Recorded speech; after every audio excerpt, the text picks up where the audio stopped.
Hello बच्चों, chemistry class में आप सबका स्वागत है। तो स्टार्ट करते हैं हम अपनी यूनिट। आज मैं न्यू यूनिट स्टार्ट कर रहा हूं और वो है एटॉमिक स्ट्रक्चर, परमाणु संरचना। इस यूनिट में जिस तरह से टॉपिक दे रखे हैं हम उसी ऑर्डर में एक एक टॉपिक को समझेंगे। और सबसे पहला जो टॉपिक है वो है फंडामेंटल पार्टिकल्स ऑफ एटम, परमाणु के आधारभूत कण। तो अगर हम एक एटम में देखें तो मेनली 3 पार्टिकल्स ऑब्जर्व होते हैं और वो हैं इलेक्ट्रॉन, प्रोटॉन और न्यूट्रॉन। इन्हीं को फंडामेंटल पार्टिकल्स बोला गया है।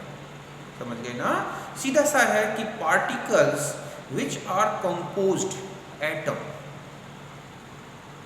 Are called fundamental particles. मतलब ऐसे पार्टिकल्स जिससे एक एटम का फॉर्मेशन हुआ है, एक एटम या कहें कि पूरा एक परमाणु जो है एटम बना हुआ है।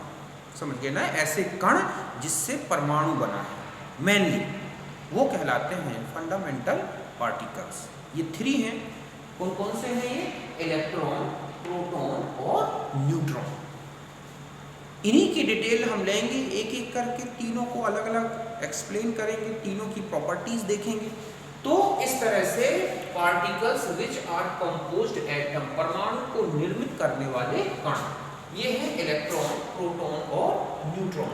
इलेक्ट्रॉन के ये सिंबल है E-, -1 E0, beta minus. Proton में P लिखा होता है 1H1 या H+। न्यूट्रॉन का है 0N1 या अकेला N। तो ये इनको सिंबलाइज्ड किया गया है। और अगर हम एक देखें कि हमें प्रोटॉन और न्यूट्रॉन कहाँ दिखेंगे, तो दोनों न्यूक्लियस में होते हैं और जो इलेक्ट्रॉन है वो न्यूक्लियस के चारों तरफ जो एक सर्कुलर ऑर्बिट बनी होती है या ऑर्बिट्स होती हैं उनमें होते हैं। हम इनको मतलब पूरा एक एटॉमिक स्ट्रक्चर में देखेंगे कि न्यूक्लियस कहाँ है, ऑर्बिट्स क्या है, कैसे बनी है, कहाँ इलेक्ट्रॉन है। मैं एक जनरल बता दी कि इस तरह से ये अरेंजमेंट होता है एटम के अंदर इन 3 पार्टिकल्स का। और भी होते हैं पार्टिकल्स जो कि एटम में मिलते हैं, तो वो हो भी सकते हैं और नहीं भी हो सकते। लेकिन ये 3 पार्टिकल जो हैं कौन कौन से? इलेक्ट्रॉन, प्रोटॉन, न्यूट्रॉन, ये तो एटम में होंगे ही। समझ गए ना? तो इस तरह से हम इनके बारे में अलग अलग लेते हैं, तो आप इसे नोट करें।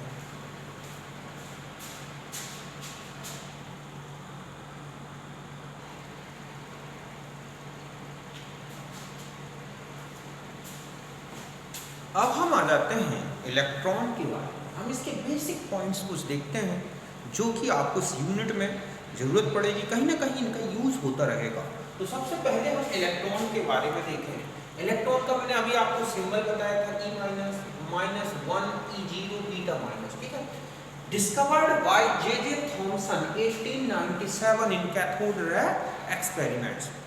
मतलब होता है कि इसको जो है J.J. थॉमसन ने एक कैथोड किरण विश्लेषण, एक जो एक्सपेरिमेंट था उसमें डिस्कवर किया था। उसमें उसने जो कैथोड रेज होती हैं उनकी प्रॉपर्टीज की टोटल स्टडी की और उसके बेस पर इलेक्ट्रॉन को डिस्कवर किया था। समझ गए ना? इसलिए हम कहेंगे कि discovered by J.J. Thomson in cathode ray experiment.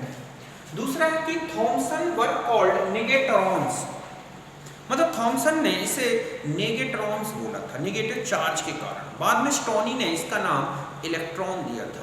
समझ गए ना? मतलब electron name proposed by was proposed by stony, और जो नेगेटिव चार्ज के बेस पर प्रपोज्ड किया गया था वो नेगेट्रॉन, वो किसने कहा था? थॉमसन ने। ठीक है? कि थॉमसन ने नेगेट्रॉन कहा था और स्टोनी ने इसका इलेक्ट्रॉन नेम दिया था। थर्ड है चार्ज ऑफ इलेक्ट्रॉन। तो charge of electron determined bye, ठीक है, Millikan in oil drop method. ये डिटेल में आपको फिजिक्स में मिल जाएगी, यहाँ पर हमें केवल बताना है कि किसमें डिस्कवर्ड हुआ। अगर हम चार्ज की वैल्यूज को देखें तो देखो चार्ज, आवेश तो है -1.602 × 10⁻⁻19 कूलम पर इलेक्ट्रॉन। और अगर हम पर मोल में लें, मतलब इसमें एवोगाड्रो नंबर को मल्टीप्लाई कर दें तो वो आएगा, अप्रोक्सीमेट वैल्यू है ये, ठीक है, -96500 कूलम पर मोल, मतलब एक मोल, इसी को हम बोलते हैं 1 Faraday. Charge of 1 mole electron is called 1 Faraday. तो इस तरह से 1 फैराडे चार्ज होता है 1 मोल का, अर्थात 96500 कूलम पर इलेक्ट्रॉन का कूलम में ये है। मास की बात करें तो मास 9.1 × 10⁻28 ग्राम पर इलेक्ट्रॉन है। पर मोल का ये है 0.000549 ग्राम पर मोल, और हम इसे रिलेटिव मास में ले तो यही AMU पर इलेक्ट्रॉन भी लिख सकते हैं। तो इस तरह से ये है mass of electron determined by J.J.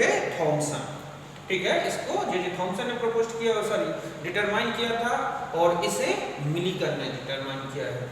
अब हम आते हैं स्पेसिफिक चार्ज, मतलब होता है charge of 1 gram of any species. तो इलेक्ट्रॉन एक चार्ज पार्टिकल है, तो E/m अर्थात टोटल चार्ज एक इलेक्ट्रॉन का और उसके एक इलेक्ट्रॉन के मास का रेशियो जो है वो कहलाता है स्पेसिफिक चार्ज। 1.76 × 10⁸ कूलम पर ग्राम, या 1.76 × 10⁻11, ठीक है, कूलम पर किलोग्राम। ये सबसे हाईएस्ट स्पेसिफिक चार्ज है चार्ज पार्टिकल्स में, जिसमें इलेक्ट्रॉन सबसे हाईएस्ट जो है क्या रखता है, स्पेसिफिक चार्ज, जो कि ये वैल्यू मैंने बताई आपको।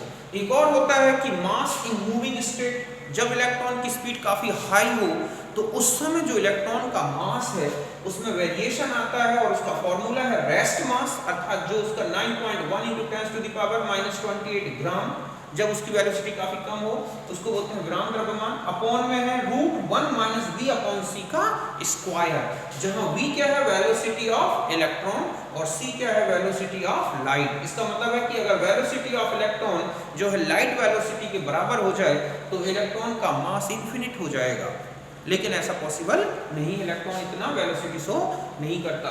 तो इस तरह से कुछ इंपॉर्टेंट पॉइंट्स मैंने आपको इलेक्ट्रॉन के बारे में बताया। आप इन सबको अच्छी तरह नोट करें, इनकी वैल्यूज को याद रखें, ये हमें आगे बहुत जरूरत पड़ेगी, तो आप इसे नोट कर लें।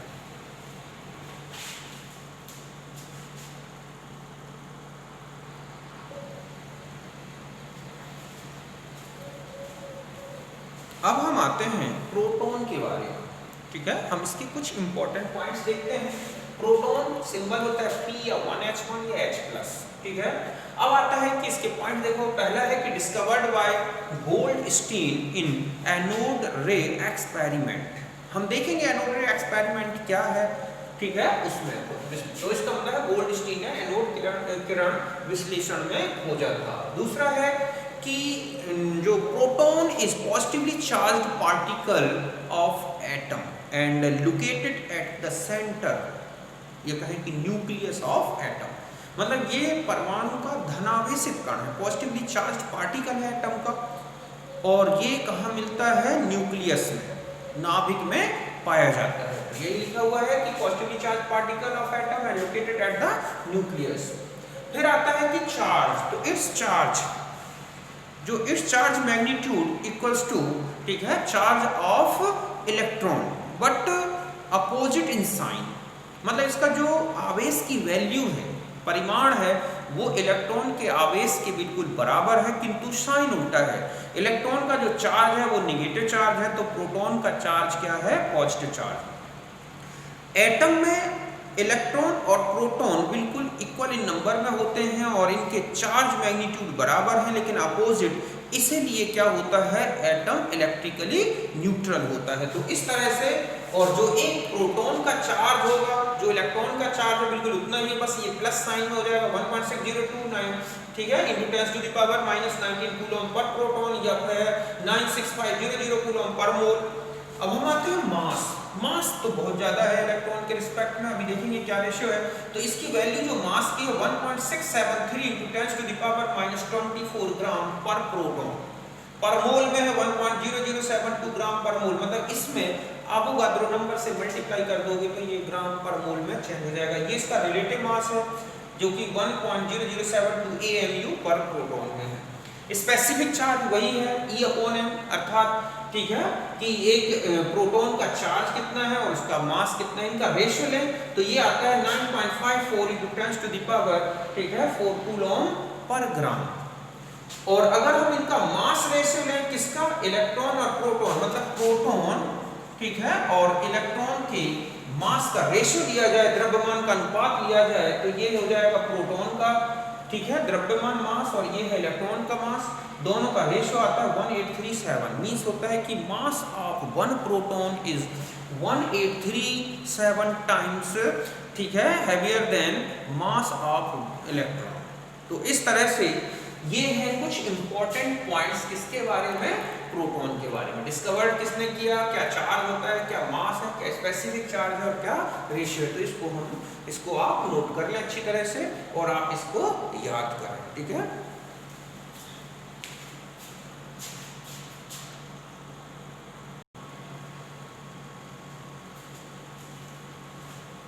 अब हम आते हैं थर्ड जो है हमारा, वो है न्यूट्रॉन पार्टिकल।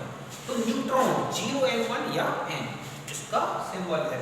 हम आते हैं तो सबसे फर्स्ट पॉइंट है कि it was discovered by James Chadwick in artificial transmutation या आर्टिफिशियल डिसइंटीग्रेशन। मतलब वो एक एक्सपेरिमेंट कर रहा था जिसमें एक एलिमेंट को दूसरे एलिमेंट में कन्वर्ट किया जाता है, उसे बोलते हैं आर्टिफिशियल डिसइंटीग्रेशन। तो वो बेरिलियम पर अल्फा रेज या अल्फा पार्टिकल्स का बम्बार्डमेंट करा रहा था, तो उसमें बना कार्बन, उसके अलावा एक न्यूट्रल पार्टिकल बना।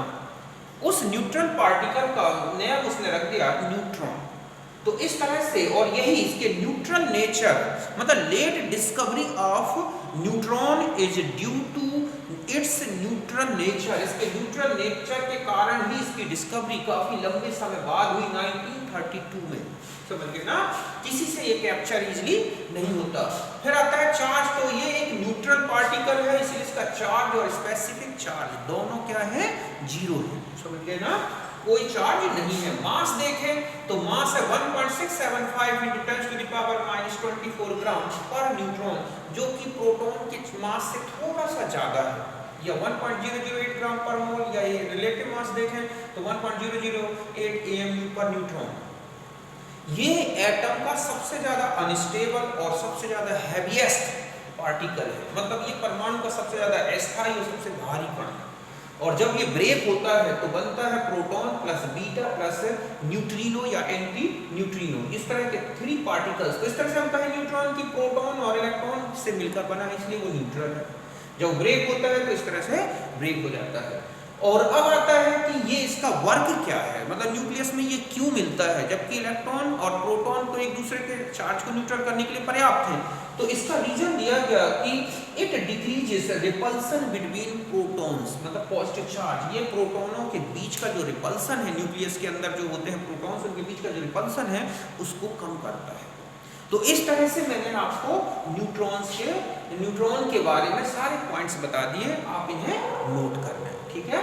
तो इस तरह से 3 फंडामेंटल पार्टिकल्स के बारे में हमने देखा। अब हम देखेंगे इसके बाद कैथोड रे और एनोड रे एक्सपेरिमेंट के बारे में और उनकी प्रॉपर्टीज के बारे में। तो हम नेक्स्ट वीडियो में मिलते हैं, आप इसे नोट कर लें। Bye, thank you.